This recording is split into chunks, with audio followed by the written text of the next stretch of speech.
ذکر کیا گیا ہے۔ وہ کاشتکار جو بے تحاشا محنت اور جدوجہد سے فصل اگاتا ہے، اس کا ہر دن مٹی سے کھیلتے اور مشقت کرتے اور فصل کاشت کرتے گزرتا ہے۔ شاعر کا کہنا ہے دراصل یہ ہے کہ کسان کوئی معمولی انسان نہیں ہے، بلکہ دراصل کسان ہی ملک کی ترقی کا امام ہوتا ہے۔ زرعی پیداوار میں ہمارا ملک اس لیے ارتقاء کی جانب، یہاں پہ کاف الف کا آئے گا، ارتقاء کی جانب گامزن ہے، یعنی چل رہا ہے، کیونکہ ایک کسان ہی ہر قسم کی زرعی پیداوار ادا کرتا ہے، زرعی پیداوار پیدا کرتا ہے، یہاں پہ ہر قسم کی زرعی پیداوار کرتا ہے۔ یعنی ہمارے ملک کی ترقی کا رہنما کسان ہی ہے۔ ملک کی خوشحالی کا دار و مدار ہماری زراعت پر ہے، کیونکہ ہمارا ملک پاکستان ایک زرعی ملک ہے۔ اس کی ترقی زرعی خوشحالی پر انحصار کرتی ہے۔ کسان ہی وہ قوی یعنی مضبوط ہستی ہے جو زرعی پیداوار، یہاں پہ بے غلط چلا گیا ہے، اس کو کٹ کر دیجیے گا، جو زرعی پیداوار کی ذمہ داری اٹھائے ہوئے ہے۔ ملک کی ترقی کسان ہی کی محنت پر منحصر ہے۔ کھیت آنکھوں میں لہلاتے ہیں جب زمینوں میں بیج بوتا ہوں۔ صرف یہی نہیں بلکہ ہماری تہذیبی ترقی کا بوجھ بھی ایک کسان ہی کے کندھوں پر ہے۔ یہی ہماری تہذیبی زندگی کو پالنے والا ہے، ملک کی معیشت کا امام ہے۔ اس کا اپنا رہنا سہنا مختلف ہوتا ہے، اس کی اپنی ہی نہیں بلکہ دوسروں کی زندگی بھی اس سے منسلک ہے۔ کسان ہی دراصل ہماری تہذیبی زندگی کا پرورش دینے والا ہے، اس لیے کسان ہمارے ملک کی اہم ضرورت ہے۔ یہی ہماری ثقافت کو اپنے رہن سہن سے اجاگر کرتا ہے۔ یہ دیکھ لیجیے شعر نمبر 2 کی تشریح، آپ اس کو نوٹ کر لیجیے جیسے آپ دل چاہے۔ آگے چلتے ہیں شعر نمبر 3 پہ، تھوڑا سا مشکل ہے لیکن اس کو سمجھ کے کریں گے تو انشاءاللہ تعالیٰ آپ اس کا مفہوم بھی سمجھ آئے گا اور ساتھ ساتھ اس کی تشریح بھی آپ کر سکیں گے۔ جلوہ قدرت کا شاہد، حسن فطرت کا گواہ، ماہ کا دل، مہر عالم تاب کا نور نگاہ۔ اب اس کے الفاظ معنی اور اس کے مفہوم پہ آتے ہیں، اس کے بعد اس کی تشریح دیکھتے ہیں۔ شاہد کہتے ہیں گواہ کو، ماہ کہتے ہیں چاند، مہر عالم تاب یعنی جہان کو روشن کرنے والا سورج۔ مفہوم ہے کسان قدرت کے جلووں کا گواہ ہے، وہ چاند کا دل اور دنیا کو روشن کرنے والے سورج کی نگاہ کی روشنی ہے۔ اب اس کی تشریح پہ آتے ہیں۔ اس شعر میں شاعر نے اپنا مبالغہ رائی، یعنی ہم مبالغہ کہتے ہیں حد سے زیادہ تعریف کرنا، کسی بات کے بڑھا چڑھا کے بیان کرنا۔ اس شعر میں شاعر نے مبالغہ رائی سے کام لیتے ہوئے خوبصورت تراکیب کا استعمال کیا ہے۔ شاعر کہتا ہے کسان وہ ہستی ہے جو قدرتی مناظر کا بہترین گواہ ہے، جو قدرت کو بے حد قریب ہی سے دیکھتا ہے، جو قدرتی مناظر کے بیچ میں رہتا ہے اور انہیں کا حصہ بن جاتا ہے۔ لہلاتے کھیتوں، کھلتے پھولوں، چٹکتی کلیوں، مویشیوں، پودوں اور درختوں پتوں کے درمیان رہنے والا، ہر کام کرنے والا کسان ان تمام فطری رعنائیوں کا عینی گواہ ہے، جو شہریوں کو میسر نہیں ہوتا۔ دوسرا مصرع استعارہ کے خوبصورت استعمال سے بھرپور ہے۔ شاعر کہتا ہے صبح منہ اندھیرے، چاند ابھی پوری طرح غروب نہیں ہوا ہوتا تو پوری دنیا سو رہی ہوتی ہے، ایسے میں کسان ہی ہوتا ہے جو کہ کندھوں پر ہل سنبھالے اپنے رزق کی تلاش میں کھیتوں کا رخ کرتا ہے۔ شاعر نے اس کیفیت کے پیش نظر کسان کو چاند کا دل کہا ہے، یعنی منہ اندھیرے کسان ہی گھر سے نکلتا ہے جبکہ چاند ابھی آسمان میں پر جگمگا رہا ہوتا ہے۔ رفتہ رفتہ آہستہ آہستہ جب چاند غروب اور سورج طلوع ہوتا ہے، یہاں طلوع کے پہلے صحیح کر لیں، پورا آئین آتا ہے، اور روشنی پھیلتے لگتی ہے تو طلوع ہوتے وہ سورج کی رخ آنکھ زمین پر جو پہلا منظر دیکھتی ہے وہ انہی کاشتکاروں کی محنت و مشقت کا ہوتا ہے۔ طلوع آفتاب یعنی سورج نکلنے اور غروب ماہ یعنی کا منظر، یعنی چاند کے غروب ہونے کا جو منظر ہے کسان ہی اپنی آنکھوں میں محفوظ کرتا ہے، وہی ہے جسے سورج سب سے پہلے دیکھتا ہے۔ گویا پورے جہان کو روشن کرنے والا سورج کی آنکھ کا نور کسان ہی ہے۔ یہ اچھی طرح دیکھ لیں، اب اس کی تشریح نوٹ کر لیں۔ اس کے بعد شعر نمبر 4 آتا ہے، لہر کھاتا ہے رگ خاشاک میں جس کا لہو، جس کے دل کی آنچ بن جاتی ہے سیل رنگ و بو۔ اب اس کا لفظی ترجمہ اور اس کے الفاظ معنی اور اس کے مفہوم دیکھتے ہیں، اس کے بعد اس کی تشریح پہ آتے ہیں۔ رگ کہتے ہیں ریشے کو، یعنی چھوٹی چھوٹی باریک ٹکڑوں دھاگوں کو۔ خاشاک کہتے ہیں کوڑا کرکٹ گھاس پھوس کو۔ آنچ کہتے ہیں آگ کو۔ سیل کہتے ہیں سیلاب کو۔ مفہوم ہے جس کا لہو زمین کے ریشے میں لہر کھاتا ہے یعنی دوڑتا ہے، جس کے دل کی آگ رنگ و خوشبو کا سیلاب بن جاتی ہے، حد سے زیادہ اس میں شامل ہو جاتی ہے۔ اب اس کی تشریح پہ آتے ہیں۔ اس شعر میں شاعر نے کسان کی محنت اور عظمت کا ذکر کیا۔ وہ کہتے ہیں کہ زمین سے اگنے والی فصل میں جس کی رگوں کا خون اور کچھ جسم کا پسینہ دوڑتا ہے وہ کسان ہے، کیونکہ یہ اس کے خون پسینے کی محنت ہے۔ فصل کے ایک ایک تنکے کے رگوں میں کسان ہی کا خون پسینہ شامل ہے۔ جب وہ محنت کرتا ہے اور اس کا پسینہ بہتا ہے تو اس پسینے میں اس کا لہو بھی شامل ہوتا ہے۔ مراد یہ ہے کہ وہ اپنی جان لگا کر فصل اگاتا ہے، بیج بوتا ہے، پانی دیتا ہے، فصل کی حفاظت کرتا ہے، اسے مضر اثرات یعنی برے اثرات سے بچاتا ہے، فصل کی کٹائی کرتا ہے، بنجر زمین کو زرخیز کرتا ہے۔ اس کا خون پسینہ ہی ہے جس کی مرہون منت یعنی جس کی وجہ سے یہ خوبصورت کھیت سونا اگلتی زمینیں ہیں۔ بنجر زمین پر تجھ کو اگانا ہے گر گلاب، اپنے لہو کا آخری قطرہ نچوڑ دے۔ دوسرے مصرعے میں شاعر کہتا ہے کسان صرف اناج ہی نہیں اگاتا بلکہ اپنی محنت کی بدولت یعنی وجہ سے اس کائنات کو رنگوں اور خوشیوں کے سیلاب سے منور کر دیتا ہے۔ اس سے کسان کے دلی جذبے، سخت محنت اور دل کی حرارت کے نتیجے میں خوبصورتیوں، قدرتی مناظر، فصلوں، پھلوں اور پھولوں کو رنگت و خوشبو میسر آتی ہے۔ ہم تو مٹی کو بھی چھو لیں گے تو بنا دے سونا، پتھروں میں بھی گلابوں کو کھلا دیتے ہیں۔ شعر نمبر 5 ہے، دوڑتی ہے رات کو جس کی نظر افلاک پر، دن کو جس کی انگلیاں رہتی ہیں نبض خاک پر۔ پہلے آپ اوپر والا اچھی طرح دیکھ لیں، چاہے اس کا اسکرین شاٹ لے لیں، اس کے بعد آرام سے بیٹھ کے لکھ لیں یا پاز لگا کے لکھ لیں، وہ آپ کے جیسے آپ کو آسانی ہو آپ کے لیے۔ اب شعر نمبر 6 کا الفاظ معنی اور اس کا مفہوم اور اس کے بعد اس کی تشریح پہ آتے ہیں۔ افلاک فلک کی جمع آسمان، مفہوم جس کی نظر رات کو آسمان پر دوڑتی ہے اور دن کو اس کی انگلیاں خاک کی نبض پر رہتی ہیں یعنی زمین کو دیکھتی رہتی ہیں، اس کے حالات کا جائزہ لیتی رہتی ہیں۔ اس شعر میں شاعر کسان کی محنت کو اور ایک اور پہلو یعنی ایک اور حصہ پہلو اجاگر کرتے ہوئے کہتا ہے کہ اور حصے کے بارے میں بتاتے کہتا ہے کسان وہ ہستی ہے جس کی رات بھی اپنی نہیں، رات کی نیند کا سکون بھی اس کا مقدر نہیں ہوتا، اس کی مشقت اور فکر کا یہ عالم ہے کہ راتوں کو بھی جاگ کر اس کی نظر آسمان کے نشیب و فراز پر رہتی ہیں، آسمان کے جو اتار چڑھاؤ ہے اس میں تبدیلیاں جو ہوتی ہیں اس پر رہتی ہیں، اپنی فصل کی خاطر راتیں بھی اسی پریشانی میں فلک میں پیوست رہتی ہیں، آسمان پر لگی رہتی ہیں کہ کہیں بارش نہ ہو جائے اور اس کی فصل نہ خراب کر دے، کہیں آندھی اس کی محنت نہ اجاڑ دے، کہیں تند و تیز ہوائیں یعنی تیز خطرناک ہوائیں اس کی مشقت کا خون نہ کر دیں، اس کی محنت ضائع نہ کر دیں، کہیں کوئی طوفان اس کی محنتوں کا خون نہ کر دیں، اس کی محنتوں کو کوئی طوفان آ کر اس محنت کو ختم نہ کر دے جو اس نے اتنی محنت سے یہ چیزیں اگائی ہیں۔ وہ اس فکر میں راتوں کو بھی آنکھ بند کر کے نہیں کرتا، وہ ان سب کے تحفظ کے لیے مناسب اقدام کرتا ہے۔ صرف راتیں ہی نہیں بلکہ اس کی فکر دن کو بھی قائم رہتی ہے، مٹی اور کھیت کی حفاظت اور نمو اسے دن کو بھی کام کرنے پر مجبور کرتی ہے۔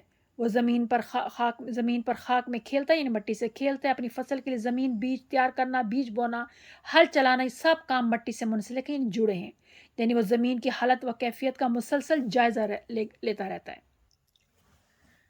وہ دیکھتا ہے کہ زمین سیراب ہے یا خشک ہے یا کاشت کے لیے تیار ہے یا نہیں، وہ ان تبدیلیوں کا جائزہ لے کر مناسب اقدامات کرتا ہے۔ گویا کسان کی راتیں آسمان کو طواف کرتے اور دن مٹی میں کام کرتے بسر کرتا ہے۔ اس لیے کسی نے کیا خوب کہا ہے، بنجر زمین پر تجھ کو اگانا ہے گر گلاب، اپنے لہو کا آخری قطرہ نچوڑ دے۔ شعر نمبر 6 ہے، سرنگوں رہتی ہیں جس سے قوتیں تخریب کی، جس کے بوتے پر لچکتی ہے کمر تہذیب کی۔ اب اس کے الفاظ معنی دیکھ لیتے ہیں، مفہوم دیکھ لیں اور اس کی تشریح پر آتے ہیں۔ سرنگوں رہنا سر جھکائے رکھنا، مغلوب ہونا تخریب، خراب کرنا برباد کرنا ہوتا ہے، تخریب کا مطلب ہوتا ہے خراب کرنا برباد کرنا، بوتا کا مطلب ہوتا ہے طاقت یا ہمت، تہذیب کا مطلب ہوتا ہے انسانیت، شائستگی، معاشرے میں رہن سہن کا طریقہ۔ مفہوم کسان کی وجہ سے تخریب کی قوتیں اپنے سر کو جھکائے رکھتی ہیں یعنی کوئی برباد نہیں کرتا، کوئی طاقتیں آ کے جو ہے ہنگامہ نہیں کرتی اور اسی کی ہمت پر تہذیب پھلتی پھولتی رہن سہن کا انداز بہتر ہوتا ہے۔ اب اس کی تشریح پہ آتے ہیں۔ تشریح، اس شعر میں شاعر نے کسان سے متعلق چند اہم باتوں کو زیر بحث لایا ہے۔ اس شعر کے پہلے مصرعے سے وہ 2 مفہوم حاصل ہوتے ہیں۔ پہلے کسان کی مصروفیت اور ہمہ وقت یعنی ہر وقت کی مشقت سے اسے ہر قسم کے برے خیالات سے پاک رکھتی ہے، کسی بھی فضول خیال کو قریب نہیں بھٹکنے دیتی، خالی دماغ شیطان کا گھر ہوتا ہے، لیکن کسان ہر وقت اتنا مصروف ہوتا ہے کہ اس کا دماغ کسی شیطانی خیال کو جگہ نہیں دیتا۔ اس کی مصروفیت دماغی انتشار یعنی دماغ کے جو کشمکش اور توڑ پھوڑ کو ختم کر دیتی ہے۔ کسان ایک ایسی قابل قدر اور مفید ہستی ہے کہ اس کی بدولت یعنی اس کی وجہ سے منفی قسم کے شرپسند قوتیں یعنی جو فساد پھیلانے والی طاقتیں ہوتی ہیں وہ مغلوب رہتی ہیں، جھکی رہتی ہیں، وہ آگے نہیں آنے پاتی۔ اس کی صورت یہ ہے کسان کی بدولت ملک کی پیداوار اور آمدنی میں اضافہ ہوتا ہے، قومی خزانہ مستحکم یعنی مضبوط ہوتا ہے، جس کی وجہ سے ملک کی انتظام اور نظم و نسق بہتر ہوتا ہے، جرائم اور تخریب کاری کا سدباب ہوتا ہے یعنی خاتمہ ہوتا ہے۔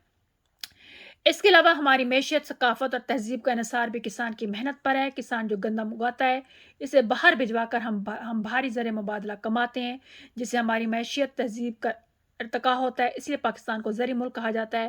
ہماری تہذیب کا دار و مدار زراعت یعنی کسان کی محنت پر ہے۔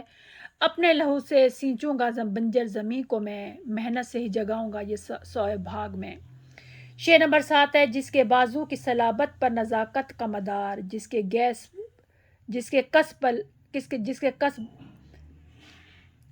کس بل پر اکڑتا ہے غرور شہریار۔ اس کا مفہوم اور اس کے بعد اس کی تشریح پہ صلابت کہتے ہیں مضبوطی کو، طاقت کہتے ہیں طاقت کو، نزاکت کہتے ہیں نرم و نازک، مدار کہتے ہیں دار و مدار یا ڈیپینڈ جسے کہتے ہیں انحصار کرنا ہوتا ہے کسی، کس بل کہتے ہیں طاقت، اور شہریار کہتے ہیں بادشاہ کو۔ اب اس کی تشریح کرتے ہیں۔